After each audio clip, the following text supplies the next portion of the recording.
For the past 2 years, one of the biggest guilt trips that people like to do is trying to say that silence is violence. If you don't speak about this trending topic, then that means you don't care. If you don't post a black square, oh, that means you don't care about the suffering of black people. If you don't talk about these rights being infringed upon, that means you hate the LGBTQ community. Silence is violence because, honestly, if you're watching someone get lynched and you're not interrupting it, you're part of the crime.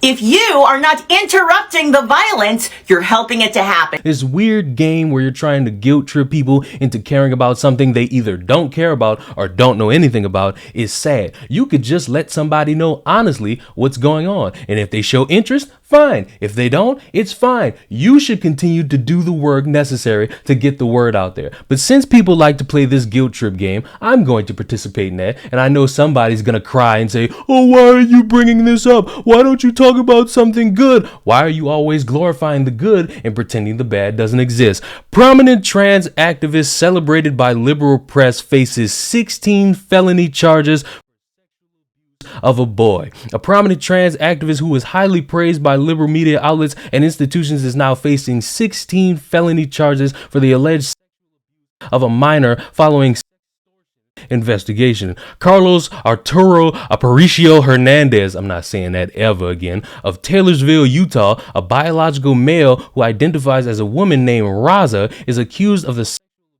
and exploitation of a 15-year-old boy after sending the victim a friend request on Facebook posing as a teenage girl. According to the charging documents, the 15-year-old victim accepted a friend request on Facebook in January of 2021 from someone he was led to believe was a female his own age. After communicating for months, the victim sent nude photos at the request of Hernandez and was later asked to meet in person, the court documents state. The victim invited Hernandez to his home in West Valley City, Utah, where he then discovered that the girl he thought he was talking to was a transgender. Upon arrival, Hernandez forced the boy to engage in by blackmailing him and threatening to release the minor's explicit photos if he didn't comply. Hernandez recorded the assault, which the charged documents state. The two met on 3 separate occasions following repeated threats from Hernandez. The West Valley Police Department busted Hernandez in a sting operation after the incident was reported to authorities. Officers gained access to the victim's Facebook account through a search warrant and arranged a meeting with Hernandez. Officers arrested Hernandez when he showed up to the meeting location and booked him into the Salt Lake County Jail. And you know what's so interesting about this is that this same piece of shit human being who decided it was fine to prey upon the weak of a 15-year-old was also sharing Facebook posts years ago talking about the exploitation of children and how they're being groomed and so, my question to all the people out there who like guilt tripping others into caring about what they want, all the people that try to shame somebody for not caring, where you at? Don't give me some bullshit excuse about, oh, I'm not paying attention to all that negativity. I'm focusing on trying to better my community. If you are not interrupting the violence, you're helping it to happen. How you gonna better your community without addressing the bad people in the community? How you gonna get mad at me because I'm pointing out, hey, that one bad person right there, or those 3 bad people over there, or those 10 bad people over there, even though they don't make up the entirety of this community, it would be wise of you to address them, kick them to the curb, and let people know, hey, this is what we're fighting for. Not all of this. We're not trying to do this thing to kids. We're not trying to violate children. We're not trying to harm children. We just want to be respected. But it's weird that you don't do that. You sit there and think you're the cream of the crop. You do all these other weird things and make excuses for it. His resolution is to bully people into using my pronouns because just because I am feminine presenting doesn't mean that I am a woman, and non-binary people don't owe you androgyny. So if I tell you my pronouns are they, he, you're going to use they, he. There's a genuine chance that the next person to misgender me might get a punch in the face, and I really don't know what to say because there's nothing I can do about it. Don't blame me. You're the one that misgendered me. My hands are just the ones that reacted. Rick, I would like you to promise me that you will stop treating trans people this way. How I'm treating you? I'm treating you bad? And am I doing it? Your staff. Am I doing it? Your staff. They're not doing that, man. Yes, they were. Okay, well, no. Like I said, your name on the credit card is a feminine name? No. Exactly. They're not discriminating you. Yes, no, they not. are. Because someone else could be paying. By you handing the card. I'm sorry. If someone else was sitting here that was a man and I handed them that card, they would not have said anything.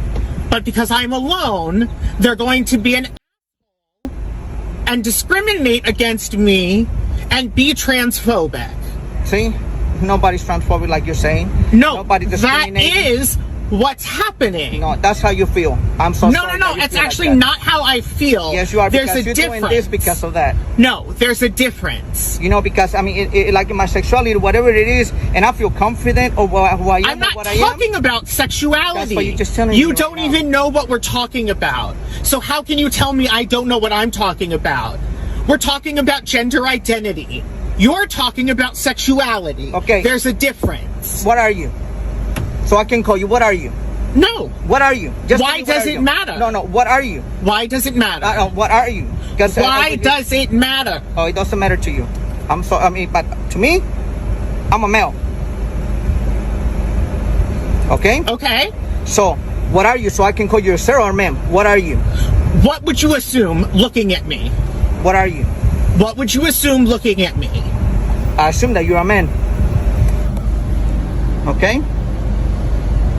By saying, oh, we're punching up at the establishment, but when the establishment punches back, oh, no, you can't do that because we're marginalized. Stop the game of wanting to be respected without respecting others. It's just that simple. Call out the bad, and you won't have all these people saying, oh, look at all these transgender people. All they want to do is diddle kids. All they want to do is touch my little straight boy, and I'm not going to stand for that. If you actually open your mouth and say, hey, I hope that person, if these charges are true, go to jail. I hope they suffer, because how could you violate somebody like that and think you could also be somebody who's a prominent activist getting articles written about them in the New York Times? This person is well known in certain areas, and the fact that I haven't seen throughout the day, throughout the few days that this has been out, nobody talking about this and it's quietly being swept under the rug is embarrassing. So, to all the people that like to guilt trip, how does it feel being on the other end of the stick? How does it feel knowing that your silence is now violence? Because if you don't speak about this, you're complicit in the harm of a 15-year-old boy. You're complicit in the dangers that could happen to somebody who is exploited for their body and their age. How does it feel knowing that somebody in your community is that much of a piece of shit? If you are not interrupting the violence, you're helping it to happen. And if you're gonna be honest, you would give me a reasonable answer. But because I know some of you aren't, you're going to call me homophobic and transphobic. So subscribe to the channel. I'll see the rest of you homophobes in the next one. Goodbye.